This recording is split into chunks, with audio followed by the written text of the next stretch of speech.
ನೀನ್ ಮಾಡಿರೋ ತಪ್ಪಿಂದ ಸರು ನೊಂದ್ಕೊಂಡಿದ್ದಾಳೆ. ನೀನೇನು ಮಾಡ್ತೀಯೋ ನನಗೆ ಗೊತ್ತಿಲ್ಲ. ಇನ್ನು 5 ನಿಮಿಷದಲ್ಲಿ ಸರು ಪೂಜೆಯಲ್ಲಿ ನಿಂತಿರ್ಬೇಕು.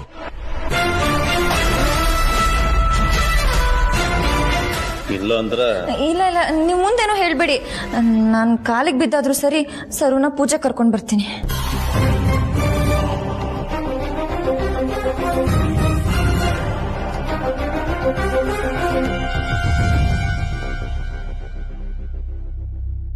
ಹಾಯ್ ಸರು. ನಂಗೆ ಗೊತ್ತು ನಿನಗೆ ನನ್ನ ಮುಖ ನೋಡಕ್ಕೂ ಇಷ್ಟ ಇಲ್ಲ ಅಂತ. ಆದ್ರೆ ಏನ್ ಮಾಡ್ಲಿ, ನೀನ್ ಪೂಜೆಗೆ ಬರ್ಲೇಬೇಕು. ನೀನ್ ಬರ್ಲಿಲ್ಲ ಅಂದ್ರೆ ತುಂಬಾ ಕಷ್ಟ ಆಗುತ್ತೆ. ನಿಮಗ್ ಕಷ್ಟ ಆಗುತ್ತೆ ಅಂತ ನನ್ನ ಕರೆಯೋದಕ್ಕೆ ಬಂದಿದ್ದೀರಾ ಅಂದ್ರೆ ನೀವ್ ಎಷ್ಟು ಸೆಲ್ಫಿಶ್ ಅಂತ ಪ್ರೂವ್ ಆಗುತ್ತೆ. ನಾನ್ ಬರೀ ಸೆಲ್ಫಿಶ್ ಅಲ್ಲ, ಇಡಿಯಟ್ಟು, ನಾನ್ ಸೆನ್ಸ್, ಸ್ಟುಪಿಡು, ಏಜೆ ಬೈಯೋ ಎಲ್ಲಾ ಬೈಗಳಾನು ನಾನೇ. ಈ ತರ ಎಲ್ಲ ಮಾತಾಡೋದಕ್ಕೆ ನಿಮಗ್ ನಾಚಿಕೆ ಆಗಲ್ವಾ? ಅಯ್ಯೋ, ಜೀವ ಕೈಲಿ ಹಿಡ್ಕೊಂಡು ಓಡಾಡ್ತಿರೋಳ್ಗೆ ನಾಚಿಕೆ ಗೀಚಿಕೆ ಎಲ್ಲ ಬೆಂಗಳೂರಿಂದ ಆಚೆಗೆ. ಸರು, ನಡೆದಿದ್ನೆಲ್ಲ ಇನ್ನೂ ಮನ್ಸಲ್ಲಿ ಇಟ್ಕೊಂಡು ಕೂತಿದ್ಯಾ? ಆಗಿದ್ದಾಗೋಯ್ತು, ಮರ್ತ್ ಬಿಡು.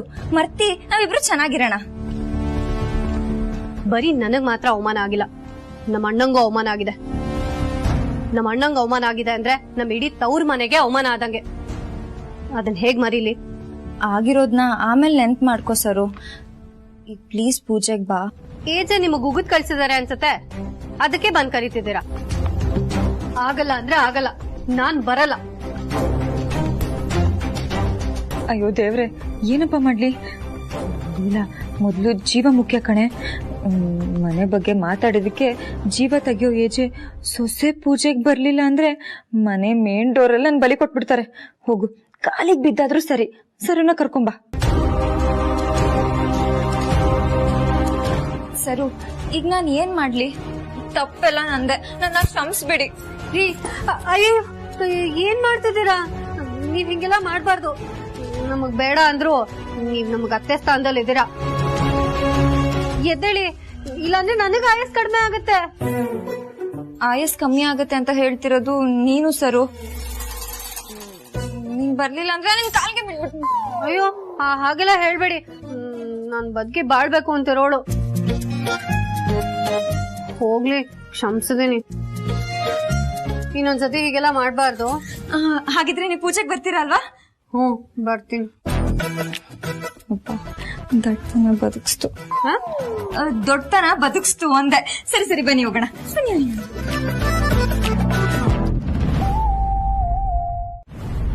ಅಕ್ಕ, ನಂಗಂತೂ ಬೆಟ್ಟನೆ ಕಳ್ಚಿ ಬಿದ್ದಂಗಾಯ್ತು. ಏನ್ ಮಾಡ್ಬೇಕು ಅಂತ ಒಂದೊಂದು ಗೊತ್ತಾಗ್ತಾನೆ ಇಲ್ಲ. ಆ ಸರುನು ಹಾಗೆ ಆಡ್ತಾಳೆ, ನೀನು ಹಾಗೆ ಮಾಡ್ತೀಯ. ನಿನಗಾದ್ರೂ ಸ್ವಲ್ಪ ಮೆಚುರಿಟಿ ಬೇಡ್ವಾ? ಏನಕ್ಕ ಹೀಗ್ ಕೇಳ್ತಿದ್ದೀರಾ? ತೊಟ್ಲು ಬೇರೆ ಕಟ್ತಾರಂತೆ. ಅಕಸ್ಮಾತ್ ಏಜಿಲಿಲ್ಲ ಮಗು ಆದ್ರೆ ನಮ್ ಪ್ಲಾನ್ಗೆಲ್ಲ ಬೆಂಕಿ ಬೀಳತ್ತಷ್ಟೇ. ಇವಳ ಮನೆ ಬಿಟ್ಟು ಓಡಿಸ್ಬೇಕು ಅಂತ ಪಕ್ಕ ಪಕ್ಷಿ ತರ ಕಾಯ್ತಾರೆ. ನಮ್ ಕೈಗಳಿಗೆ ತೊಟ್ಲು ಕೊಟ್ಟು ಕೂರಿಸ್ತಾರೆ. ಆಗ ಮಗು ಡೈಪರ್ ಹಾಕ್ಬೇಕು, ಹೆಗಲ್ ಮೇಲೆ ಕೂರ್ಸ್ಕೊಂಡು ಕೂಸು ಮರಿ ಮಾಡ್ತಾ ಇರ್ಬೇಕು ಅಷ್ಟೇ. ರಿಲ್ಯಾಕ್ಸ್ ಲಕ್ಷ್ಮಿ, ನೀನ್ ಹೇಳ್ತಿರೋದು ಯಾವುದು ಆಗಲ್ಲ. ಹಾಗೇನಾದ್ರೂ ಆಗ್ಬೇಕು ಅಂದ್ರೆ ಮೊದ್ಲೇ ಸಣ್ಣ ಕಿಡಿನಾದ್ರೂ ಹೊತ್ತಿರ್ಬೇಕು ಅಲ್ವಾ? ಏನೂ ಇಲ್ದೆ ನೀನ್ ಹೇಳ್ತಿರೋದು ಹೇಗಾಗತ್ತೆ ಹೇಳು? ಅಯ್ಯೋ ಅಕ್ಕ, ಈಜೆ ಲೀಲಾ ಹೊರಗಡೆ ಹೋಗ್ ಬಂದ್ಮೇಲೆ ಲೀಲಾನೇ ಸರು ಹತ್ರ ಹೇಳಿದ್ಲಂತಲ್ಲ, ಒಂದು ಚಿಕ್ಕ ಹನಿಮೂನ್ಗೆ ಹೋಗ್ ಬಂದ್ವಿ ಅಂತ. ಅದ್ ನಿಮ್ಗೂ ಗೊತ್ತು ತಾನೆ. ಈಗ ಯಾಕೆ ಏನು ಗೊತ್ತಿಲ್ದಿರೋ ತರ ಹೇಳ್ತಿದ್ದೀರಲ್ಲ? ನನಗೆ ಯಾವ್ದು ಅರ್ಥನೇ ಆಗ್ತಿಲ್ಲ.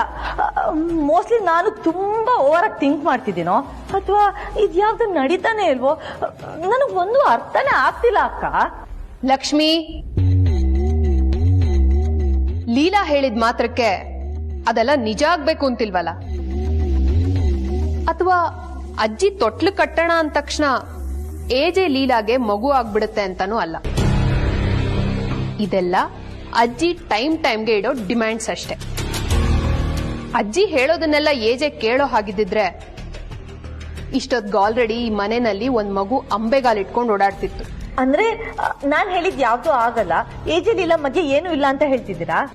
100%.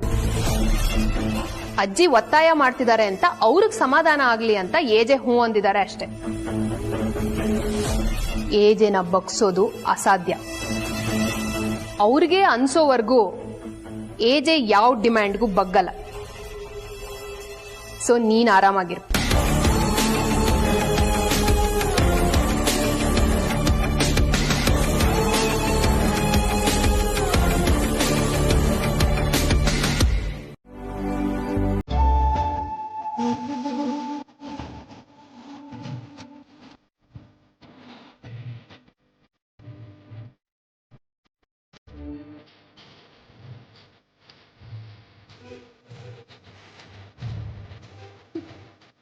ಯಾಕೆ ಲೀಲಾ ಅಷ್ಟೊಂದು ಹೆದರ್ಕೋತಾ ಇದೀಯಾ?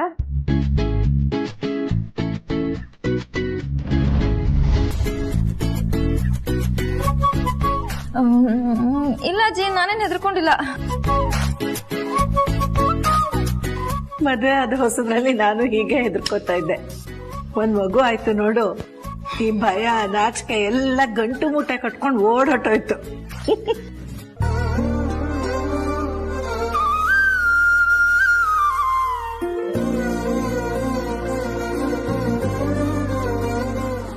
ಏನ್ ಲೀಲಾ, ಏನು ಮಾತಾಡ್ತಾನೆ ಇಲ್ಲ? ಏನ್ ಯೋಚನೆ ಮಾಡ್ತಾ ಇದೀಯಾ?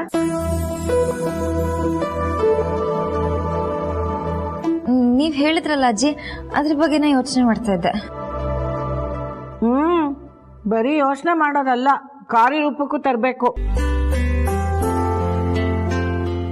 ನೀವಿಬ್ರು ನನಗೆ ಮಾತು ನಡೆಸ್ಕೊಡೋ ಮಗ ಸೊಸೆ ಆಗಿರ್ಬೇಕು.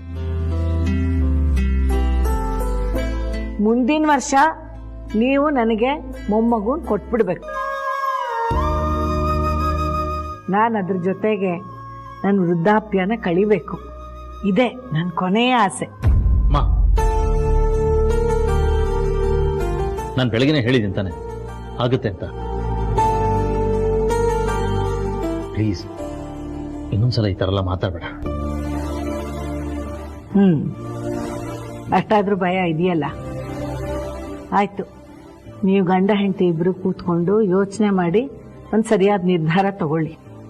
ಆದ್ರೆ ಆ ನಿರ್ಧಾರ ನನಗೆ ನೀವಿಬ್ರು ಮೊಮ್ಮಗನ್ ಕೊಡೋಕೆ ಗ್ರೀನ್ ಸಿಗ್ನಲ್ ಆಗಿರ್ಬೇಕು.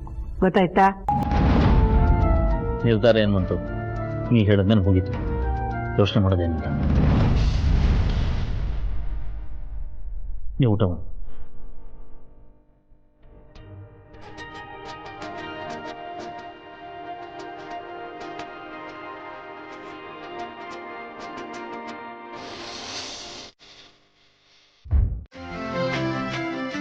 ಏನಿದು, ಒಬ್ರು ಆ ತುದಿ ಒಬ್ರು ಈ ತುದಿ ಮಧ್ಯ ಏನ್ ಮೆಟ್ರೋ ರೈಲ್ ಹೋಗಕ್ ಜಾಗ ಬಿಟ್ಟಿದ್ದೀರಾ? ಬನ್ನಿ ಹತ್ರ. ಹೋ ಬನ್ನಿ. ಗಂಡ ಹೆಂಡತಿ ಕಂಡ್ರ ನೀವು?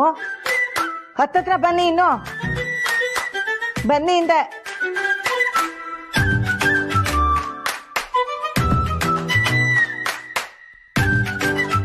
ಹಾ ಮಲ್ಕೊಳ್ಳಿ.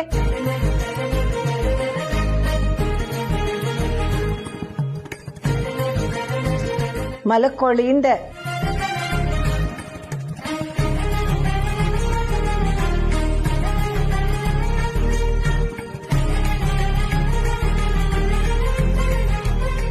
ಏಯ್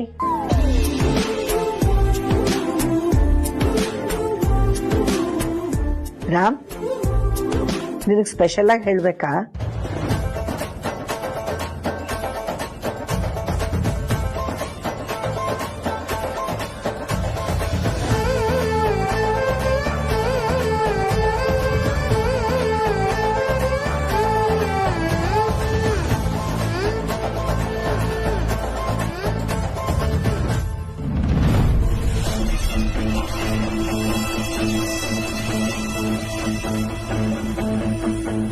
ಚಂದಿರ ತಂದ ಹುಣ್ಣಿಮೆ ರಾತ್ರಿ, ಗಾಳಿಯು ತಂದ ತಣ್ಣನೆ ರಾತ್ರಿ, ಹಾಯಾಗಿ ನೀ ಮಲಗಿರಲು.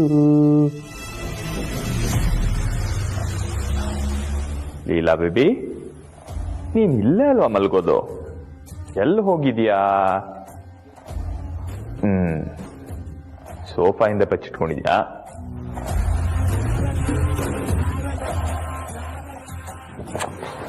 ಇಲ್ಲೂ ಇಲ್ಲ. ಮತ್ತೆ ಎಲ್ಲಿ ಹೋದೆ? ಕಳ್ಳಿ ನೀನು. ನಾ ಬರ್ತೀನಿ ಅಂತ ರೆಡಿಯಾಗಿ ವೇಟ್ ಮಾಡೋದು ಬಿಟ್ಬಿಟ್ಟು ಎಲ್ಲೋ ಹೊರಟೋಗಿದ್ದಾಳೆ. ಎಷ್ಟೆಲ್ಲ ಕನ್ಸು ಕಟ್ಕೊಂಡೆಲ್ಲ ಬಂದೆ.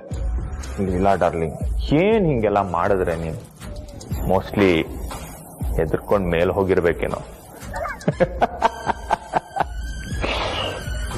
ಈ ಭಯನೂ ನಮಗ್ ಬೇಕಾಗಿರೋದೆ.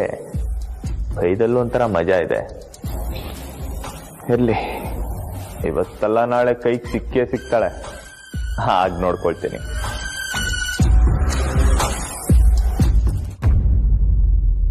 ನೀವಿಬ್ರು ಹೀಗೆ ಪಕ್ಕನೆ ಮಲ್ಕೊಂಡಿರ್ಬೇಕು.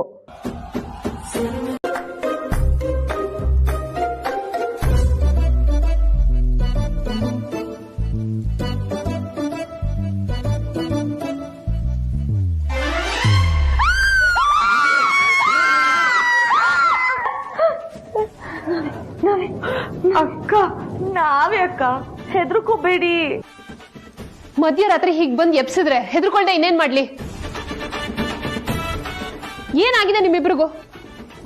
ಅಲ್ಲ ಅಕ್ಕ, ನಾವಿಬ್ರು ನಿದ್ದೆ ಬರ್ದೆ ಒಳ್ಳೆ ಪಿಶಾಚಿಗಳ ತರ ಓಡಾಡ್ತಾ ಇದೀವಿ. ನೀವೇನಕ್ಕ ಇಷ್ಟ ಆರಾಮಾಗಿ ನಿದ್ದೆ ಮಾಡ್ತಾ ಇದ್ದೀರಾ? ನಿದ್ದೆ ಮಾಡಿದ್ರೆ ಏನ್ ಪ್ರಾಬ್ಲಮ್ ಸರು? ಇಷ್ಟಕ್ಕೂ ನಿಮ್ಮಿಬ್ರಿಗೂ ಯಾಕೆ ನಿದ್ದೆ ಬರ್ತಾ ಇಲ್ಲ?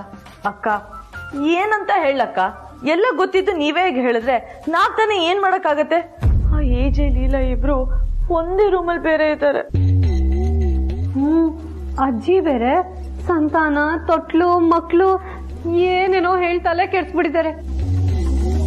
ಇದೇ ಟೈಮ್ನಲ್ಲಿ ಏಜೆ ಲೀಲಾ ಮಧ್ಯೆ ಏನಾದ್ರೂ ಸಮಥಿಂಗ್ ಆಗಿ ಮಕ್ಳು ಮರಿ ಅಂತ ಆಗ್ಬಿಟ್ರೆ ಏನಕ್ಕ ಮಾಡೋದು? ಇದನ್ನೇ ತಿರ್ಗಾ ಮುರ್ಗಾ ಯೋಚನೆ ಮಾಡಿ ಮಾಡಿ ನಿದ್ದೆನೆ ಹೊರಟೋಯ್ತಕ್ಕ. ಅದಕ್ಕೆ ನಿಮ್ ಹತ್ರ ಬಂದ್ವಿ. ಅಷ್ಟೇನಾ? ನೀವಿಬ್ರು ಅನ್ಕೊಂಡ ಹಾಗೆ ಏನೂ ಆಗಲ್ಲ. ಅಲ್ಲಿ ಬೇರೆ ಯಾರಾದ್ರೂ ಇದ್ದಿದ್ರೆ ನೀವ್ ಅಂದ ಹಾಗೆ ಆಗ್ಬಹುದಾಗಿತ್ತೇನೋ. ಅಲ್ಲಿರೋದು ಏಜೆ ಯಾವುದೇ ಕಾರಣಕ್ಕೂ ಅಂತ ಕೆಲಸ ಮಾಡಲ್ಲ. ಅವ್ರ ಮನ್ಸಲ್ಲಿ ಅಂತರ ಅತ್ತೆ ಬಿಟ್ರೆ ಬೇರೆ ಯಾರಿಗೂ ಜಾಗ ಇಲ್ಲ. ಆ ಜಾಗ ಬೇರೆ ಯಾರಿಗೂ ಸಿಗೋದು ಇಲ್ಲ. ಅಯ್ಯೋ ಅಕ್ಕ, ನೀವು ಓವರ್ ಕಾನ್ಫಿಡೆನ್ಸ್ ಇಂದಾನೆ ಎಲ್ಲ ಕೈ ತಪ್ಪ ಹೋಗ್ತಿರೋದು. ಅವ್ರ ರೂಮ್ ನಲ್ಲಿ ಏನ್ ನಡೀತಿದೆ ಅಂತನಾದ್ರೂ ನೋಡ್ಕೊಂಡ್ ಬರೋಣ ಬನ್ನಿ ಅಕ್ಕ. ಇನ್ನೊಬ್ಬರ ರೂಮಲ್ಲಿ ಇಣಕ್ ನೋಡೋದ? No way. ನಾನು ಅದೆಲ್ಲ ಮಾಡಲ್ಲ. ನೀವಿಬ್ರು ಮಾಡಬಾರ್ದು. ಅಕ್ಕ, ನಿಮಗ್ ನಮ್ ಸಂಕಟ ಅರ್ಥ ಆಗ್ತಿಲ್ಲ. ಒಂದೇ ಒಂದ್ಸಲ ನಮ್ ಮಾತ್ ಕೇಳಿ. ಅದು ವರ್ಕೌಟ್ ಆಗ್ಲಿಲ್ಲ ಅಂದ್ರೆ ನೆಕ್ಸ್ಟ್ ನೀವ್ ಹೇಳ್ದಂಗ್ ನಾವ್ ಕೇಳ್ತೀವಿ. ಹೌದಕ್ಕ, ಹೀಗೆ ಯೋಚನೆ ಮಾಡ್ತಾ ನಿಂತ್ರೆ ಬೆಳಗಾಗೋಷ್ಟ್ರಲ್ಲಿ ನಮ್ ಕೂದಲೆಲ್ಲ ಬೆಳ್ಳಗಾಗೋಗಿರುತ್ತೆ. ಪ್ಲೀಸ್ ಅಕ್ಕ, ಒಂದ್ಸತಿ ಹೋಗೋಣ. ಬನ್ನಿ ಅಕ್ಕ, ಬನ್ನಿ ಅಕ್ಕ, ಬನ್ನಿ. ಆಯ್ತು, ಬರ್ತೀನಿ, ನಡೀರಿ.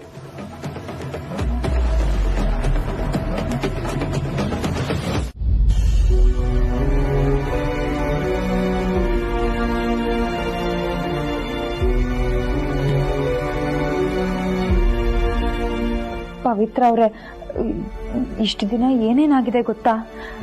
ನಿನ್ನೆ ಏನ್ ನಡೀತು ಗೊತ್ತಾ? ಈ ಉಪ್ಪಿನಕಾಯಿಗೆ ಅಂತ ಬಿಸಿಲಲ್ಲಿ ಮಾವಿನಕಾಯಿನ ಒಣಗಾಕಿರೋ ತರ ಮುದುರ್ಕೊಂಡ್ಬಿಟ್ಟಿದ್ದೆ. ಅವತ್ತೊಂದಿನ ಏನಾಯ್ತು ಗೊತ್ತಾ? ಯಮಲೋಕದ ಡೋರ್ ತನಕ ಹೋಗಿ ಹಾಯ್ ಹೇಳಿ ವಾಪಸ್ ಬಂದೆ. ನೀವ್ ಒಬ್ರು ಸರಿ ಹೋದ್ರೆ ಸಾಕು, ನಾನು ಈ ಮನೆ ಬಿಟ್ಟು ಹೋಗೋಣ ಅನ್ಕೊಂಡಿದ್ದೆ.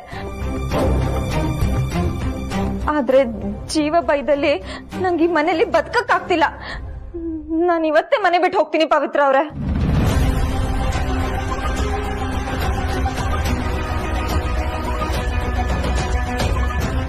ಏಜೆಯಿಂದ ನನಗ್ ಪ್ರಾಣ ಭಯ ಇದೆ. ಹೇಗೋ ಅವರಿಂದ ತಪ್ಪಿಸ್ಕೊಂಡು ಈ ಮನೇಲಿ ಬದುಕ್ತಾ ಇದ್ದೀನಿ. ಆದ್ರೆ ಅಜ್ಜಿ ನನಗ್ ಮೊಮ್ಮಕ್ಳು ಬೇಕು, ಆಟ ಆಡ್ಸ್ಬೇಕು, ತೊಟ್ಲು ತೂಗ್ಬೇಕು ಅಂತ ಏನೇನೋ ಹೇಳ್ತಾರೆ ಪವಿತ್ರ ಅವ್ರೆ. ನಿನ್ನೆ ರಾತ್ರಿ ಅಜ್ಜಿ ಏನ್ ಮಾಡಿದ್ರು ಗೊತ್ತಾ? ನನ್ನ ಏಜೆ ರೂಮಿಗೆ ಕರ್ಕೊಂಡು ಹೋಗಿ ನೀನು ಏಜೆ ಜೊತೆಗೆ ಇಲ್ಲೇ ಮಲ್ಕೋಬೇಕು ಅಂತ ಹೇಳಿದ್ರು. ಗಿಣಿ ಸಾಕಿ ಗಿಡ್ಗಂಗ್ ಕೊಟ್ಟಂಗಾಯ್ತು ಅಂತಾರಲ್ಲ, ಆ ತರ ಆಯ್ತು ನನ್ನ ಪರಿಸ್ಥಿತಿ. ನಾನಂತೂ ಪಕ್ಕ ಫಿಕ್ಸ್ ಆಗ್ಬಿಟ್ಟಿದ್ದೀನಿ. ಸೂಟ್ ಕೇಸು ಪ್ಯಾಕ್ ಮಾಡ್ಬಿಟ್ಟಿದ್ದೀನಿ. ಅದಕ್ಕೆ ನಿಮ್ಗೊಂದ್ ಮಾತು ಹೇಳಿ ಹೋಗೋಣ ಅಂತ ಬಂದೆ. ಇಲ್ಲಿಂದ ಸೀದಾ ಏಜೆ ಹತ್ರ ಹೋಗ್ತೀನಿ. ಇಷ್ಟು ದಿನ ನನ್ಗೆ ಈ ಮನೇಲಿ ಇಡ್ಸ್ಕೊಂಡಿದ್ದಕ್ಕೆ ಥ್ಯಾಂಕ್ ಯು ಅಂತ ಹೇಳಿ 4 ಒಳ್ಳೆ ಮಾತಾಡಿ ಸೀದಾ ಸೊಸೆಂದ್ರ ಹತ್ರ ಹೋಗ್ತೀನಿ. ಇಷ್ಟು ದಿನ ನಾನು ಸಹಿಸ್ಕೊಂಡಿದ್ದಕ್ಕೆ ದೊಡ್ಡ ನಮಸ್ಕಾರ ಅಂತ ಹೇಳಿ ಸೂಟ್ ಕೇಸ್ ತಗೊಂಡು ಸೀದಾ ಮನೆಯಿಂದ ಆಚೆ ಹೋಗ್ತೀನಿ. ಇನ್ಯಾವತ್ತೂ ಈ ಮನೆ ಕಡೆ ತಲೆ ಹಾಕಲ್ಲ. ಯಾಕೆ ಈ ತರ ಮಾಡ್ತಿದ್ದೀರಾ? ಏನಾಯ್ತು? ಅಂದ್ರೆ ಈಗ್ಲೇ ಹೋಗು ಅಂತ ಹೇಳ್ತಿದ್ದೀರಾ? ಮತ್ತೆ ನಾನು ಇಲ್ಲೇ ಇರ್ಬೇಕು, ಈ ಮನೆ ಬಿಟ್ಟು ಎಲ್ಲೂ ಹೋಗ್ಬಾರ್ದು ಅಂತ ಹೇಳ್ತಾ ಇದ್ದೀರಾ?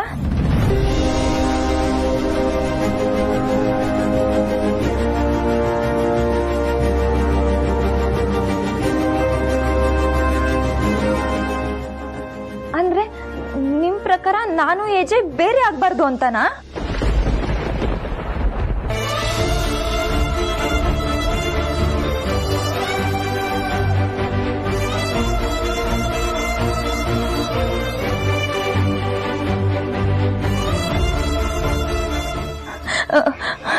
ಪವಿತ್ರ ಅವ್ರ ಏನಾಯ್ತು?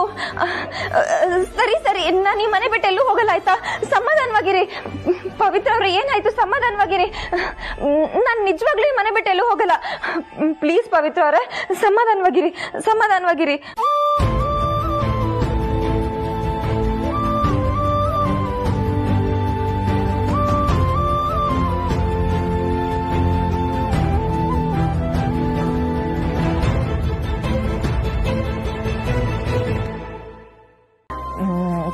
ಸರಿ, ಒಂದ್ ಒಳ್ಳೆ ಗರ್ಲ್ ನೇಮ್ ನಾನು ಬರಿತೀನಿ, ನೀವು ನೋಡಿ.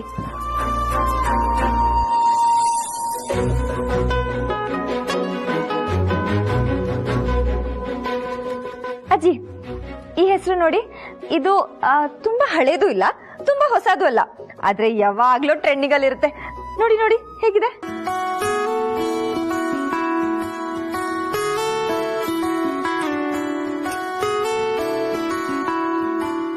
ಕಳ್ಳಿ, ನಾನು ಒಂದ್ ಹೆಜ್ಜೆ ಮುಂದಿಟ್ರೆ ಗಂಡ ಹೆಂಡತಿ ಇಬ್ರು 100 ಹೆಜ್ಜೆ ಮುಂದೆ ಇಟ್ಬಿಟ್ಟಿದ್ದೀರಾ. ಗಂಡ ಹೆಂಡತಿ ಇಬ್ರು ಡಿಸೈಡ್ ಮಾಡ್ಕೊಂಡ್ಬಿಟ್ಟಿದ್ದೀರಾ ಹುಟ್ಟೋ ಮಗು ಹೆಣ್ಣೆ ಆಗ್ಬೇಕು, ಅದಕ್ಕೆ ಅಭಿಲಾಷ ಅಂತಾನೆ ಹೆಸರಿಡ್ಬೇಕು ಅಂತ. ಅಜ್ಜಿ, ನೀವೇನ್ ಹೇಳ್ತಿದ್ದೀರಾ ನಂಗೆ ಅರ್ಥ ಆಗ್ತಿಲ್ಲ. ಸುಳ್ಳು ಹೇಳ್ಬೇಡ. ಗಂಡ ಹೆಂಡತಿ ಇಬ್ರು ಮೊದ್ಲೇ ಮಗು ಬಗ್ಗೆ ಮಾತಾಡ್ಕೊಂಡಿದ್ದೀರಾ ಅಂತ ಹೆಸರು ನೋಡಿದ್ರೆ ಗೊತ್ತಾಗುತ್ತೆ. ಅಭಿರಾಮಲ್ಲಿ ಅಭಿ ತಗೊಂಡಿದ್ದೀರಾ, ಲೀಲಾನಲ್ಲಿ ಲಾ ತಗೊಂಡಿದ್ದೀರಾ, ಜೈಶಂಕರಲ್ಲಿ ಶಾ ತಗೊಂಡಿದ್ದೀರಾ. ಅಭಿಲಾಷ, ಅಭಿಲಾಷ. ಏನ್ ಅನ್ಯೋನ್ಯತೆ ಗಂಡ ಹೆಂಡತಿ ಇಬ್ರಲ್ಲೂ. ಅಜ್ಜಿ, ನಾನ್ ಜನರಲ್ ಆಗಿ ಬರ್ತಿದ್ದು, ನೀವ್ ಅನ್ಕೊಂಡಾಗ ಏನಿಲ್ಲ. ಇದ್ದ ತಪ್ಪೇನೆ. ನನ್ ಮಗ ರಾಮ್ ನೋಡಕ್ ಹೊರಟ, ಮನಸ್ಸು ಬೆಣ್ಣೆಗಿಂತ ಮೃದು. ನನ್ ಮಗ ಒಂದ್ ಇರುವೆ ಕೂಡ ಸಾಯಿಸ್ತವನಲ್ಲ, ಗೊತ್ತಾ? ಅಜ್ಜಿ, ನಿಮ್ ಮಗನ ಅದೆಷ್ಟ್ ಚೆನ್ನಾಗಿ ಅರ್ಥ ಮಾಡ್ಕೊಂಡಿದ್ದೀರಾ. ಬಲ್ಲವನೇ ಬಲ್ಲ ಬೆಲ್ಲದ ರುಚಿ ಅನ್ನೋ ಮಾತು ಇವತ್ ಸತ್ಯ ಆಯ್ತು ನೋಡಿ. ಅಲ್ವಾ? ನನ್ ಮಗನ್ ಬಗ್ಗೆ ತಿಳ್ಕೋಬೇಕು ಅಂತಂದ್ರೆ ಯಾವಾಗ್ಲೂ ಅವನ ಹತ್ರನೇ ಇರ್ಬೇಕು ಕಣೆ, ಹಾಗೆಲ್ಲ ಒಳ್ಳೇದಾಗತ್ತೆ ನೋಡು. ನೀವು ಇದೇ ಹೆಸರು ಇಟ್ಕೊಳ್ಳಿ ಬೇಕಿದ್ರೆ. ಅಯ್ಯೋ, ನಿಮ್ಮ ಗಂಡು ಹುಟ್ಟಿದ್ರೆ ಅಭಿಲಾಷ್, ಹೆಣ್ಣು ಹುಟ್ಟಿದ್ರೆ ಅಭಿಲಾಷ. ಹೋ, ಏನ್ ಯೋಚನೆ ಮಾಡ್ಬಿಟ್ಟಿದ್ದೀರಾ ನೀವು. ಬಿಡು ಬಿಡು, ನಂದೇನು ಅಭ್ಯಂತರ ಇಲ್ಲ, ಒಟ್ಟಲ್ಲಿ ಮಗು ಆಗ್ಬೇಕು ಅಷ್ಟೇ. ಹೋಗಿ ಅಜ್ಜಿ, ಏನಾದ್ರೂ ಮಾಡ್ಕೊಡಿ ನೀವು. ನಾಚಿಕೆ ನೋಡು ಹುಡುಗಿ.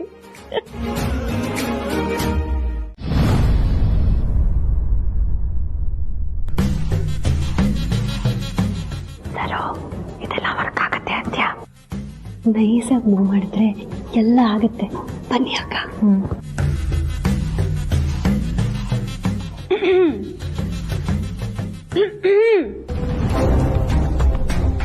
ಅತ್ತೆ, ಏನ್ ಬೆಳಗಿಂದ ಕೆಲಸ ಮಾಡ್ತಾನೆ ಇದಿರಲ್ಲ?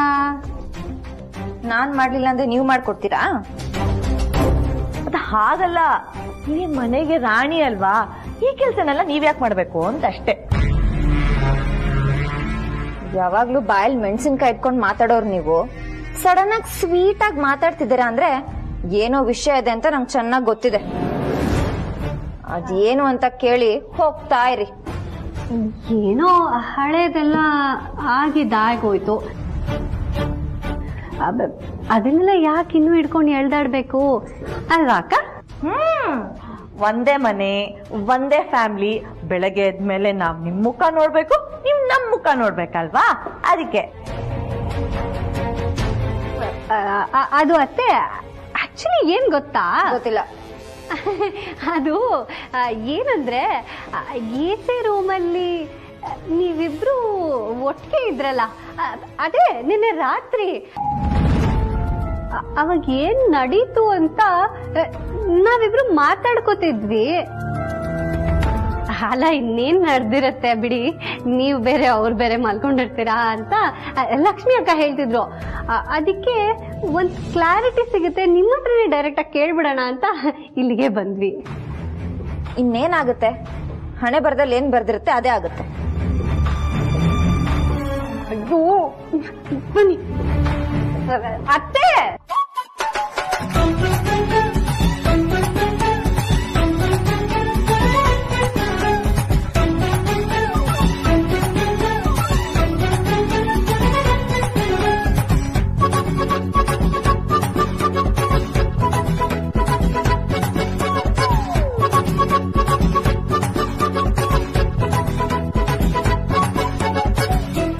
ಓ ಹಿಂಗ ಮ್ಯಾಟ್ರು.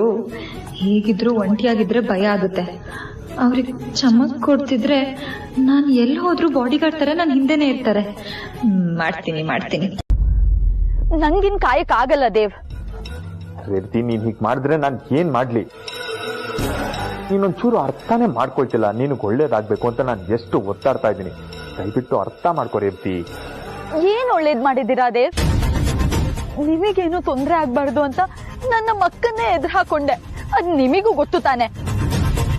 ಗೊತ್ತಿದ್ರು ಬೇಕು ಅಂತ ಕೇರ್ಲೆಸ್ ಮಾಡ್ತಿದ್ದೀರಾ ಅಲ್ವಾ? ರೇವತಿ, ನೀನಾ ಹೀಗ್ ಮಾತಾಡ್ತಿರೋದು?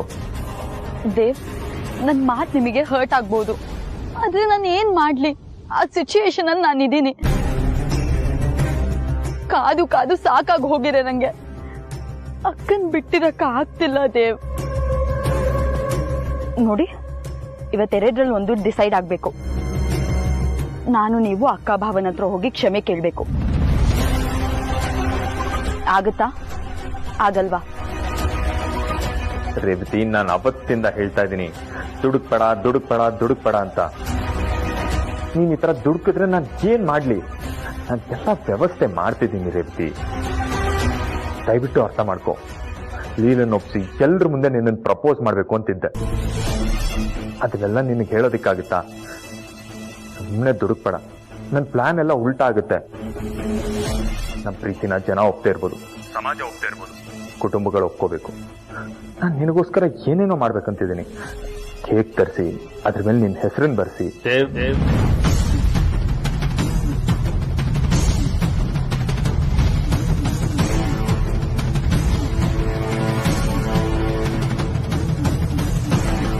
ನಮ್ಮ ರೇವತಿಗೆ ಇನ್ನೂ ಆಗಿಲ್ಲ.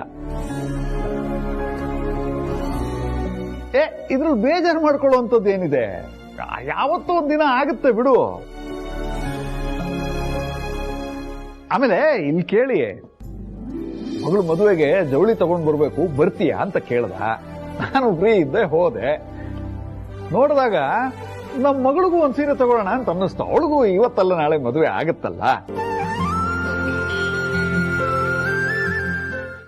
ಇದನ್ನ ಮದುವೆ ಶಾಸ್ತ್ರಕ್ಕಿಂತ ಮುಂಚೆ ಅಥವಾ ರಿಸೆಪ್ಷನ್ಗಾದ್ರೂ ಉಡ್ಬೋದು.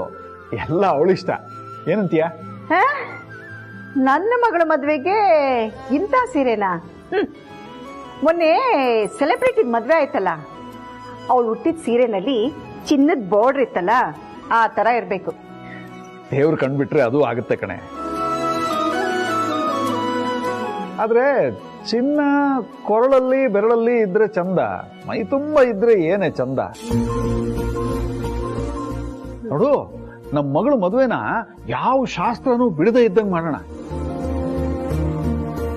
ಊರಿಂದ ನಾವು ಅಜ್ಜಿಯರನ್ನೆಲ್ಲ ಕರ್ಸೋಣ. ಅವರಿದ್ರೆ ಯಾವ ಶಾಸ್ತ್ರನೂ ಬಿಡದೆ ಇದ್ದಂಗೆ ಮದುವೆ ಮಾಡಿಸ್ತಾರೆ. ಏನಂತೀಯ? ನಾನೇನು ಹೇಳಿ. ಆದರೆ ನನ್ನ ಪ್ರಕಾರ ಮದುವೆ ಅಂದರೆ ನಮ್ಮ ಏರಿಯಾ ಕಾರ್ಪೊರೇಟ್ರಿಂದ ಹಿಡಿದು ಫಿಲಮ್ ಆಕ್ಟ್ರೆಸ್ಸು, ಸೀರಿಯಲ್ ಆಕ್ಟ್ರೆಸ್ಸು ಎಲ್ಲಾರನ್ನೂ ಕರೆಸ್ಬೇಕು. ಆಮೇಲೆ ಮೆನುನಲ್ಲಿ ಒಂದು 75-100 ಥರ ಐಟಮ್ಸ್ಗಳು. ಅದರಲ್ಲಿ ಮಕ್ಕಳಿಗೆಲ್ಲ ಐಸ್ ಕ್ರೀಮು, ದೊಡ್ಡವ್ರಿಗೆಲ್ಲ ಚಾಟ್ಸು, ಆಮೇಲೆ ಇನ್ನು ವಯಸ್ಸಾದವ್ರಿಗೆಲ್ಲ ತಾಂಬೂಲ, ಅದ್ರ ಜೊತೆಗೆ ಬಂದವ್ರಿಗೆಲ್ಲ ಒಂದು ಬೆಳ್ಳಿ ಲೋಟ, ಬೆಳ್ಳಿ ತಟ್ಟೆ ಇಟ್ಟು ಕೊಡಬೇಕು. ಏನಂತೀರಾ? ಕೌಸಲ್ಯ, ಮದುವೆ ಹೇಗಾಯ್ತು ಅನ್ನೋದಕ್ಕಿಂತ ಮದುವೆ ಆದ್ಮೇಲೆ ಗಂಡ ಹೆಂಡತಿ ಹೇಗಿರ್ತಾರೆ ಅನ್ನೋದು ಮುಖ್ಯ. ನಮ್ ರೇವತಿಗೆ ಏನಾದ್ರೂ ಮದುವೆ ಫಿಕ್ಸ್ ಆಗ್ಬಿಟ್ರೆ ಎಲ್ಲರಿಗಿಂತ ಜಾಸ್ತಿ ಖುಷಿ ಪಡೋದು ನಮ್ ಲೀಲಾ.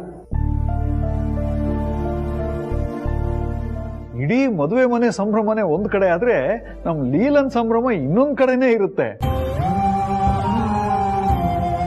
ಚಿಕ್ಕ ಮಗು ಇದ್ದಾಗಿಂದ ನಮ್ ತಂಗಿ ಅಂತ ಬೆಳೆಸಿದಾಳೆ. ಅವಳು ಸ್ಕೂಲ್ಗೆ ಹೋಗ್ಬೇಕಾದ್ರೇನೆ ಹತ್ತಿದ್ದವಳು ಅವಳು.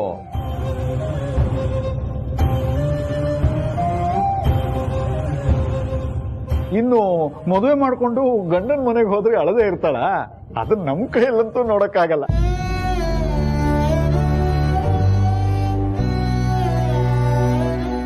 ನೋಡು ನೋಡು, ಮಗಳಿಗೆ ಎಷ್ಟು ನಾಚಿಕೆ ನೋಡು. ಹಲೋ ಸ್ವಾಮಿಗಳೇ, ಅದೆಲ್ಲ ಇರ್ಲಿ. ಮೊದಲು ರೇವತಿಗೆ ಒಂದು ಒಳ್ಳೆ ಗಂಡನ ನೋಡಿ ಮದ್ವೆ ಮಾಡ್ಬೇಡ. ಅವನು ಒಳ್ಳೆ ಗುಣದ ಜೊತೆಗೆ ದುಡ್ಡು ಅದು ಚೆನ್ನಾಗಿರ್ಬೇಕು. ಅವನ್ ಪರ್ಸನಲು ಎಲ್ಲ ಚೆನ್ನಾಗಿದ್ರೆ ಒಂದು ಒಳ್ಳೆ ದಿನ ನೋಡಿ ಮದ್ವೆ ಮಾಡ್ಬೇಡ. ಏನಂತೀರಾ? ಅದು ಬಿಟ್ಟು ಹಳ್ಳಿಯಿಂದ ಅಜ್ಜಿದಿರ್ನ ಕರೆಸ್ತಾರಂತೆ. ಇನ್ನು ಓಲ್ಡ್ ಇದ್ರಲ್ಲೇ ಇದ್ದೀರಾ ನೀವು.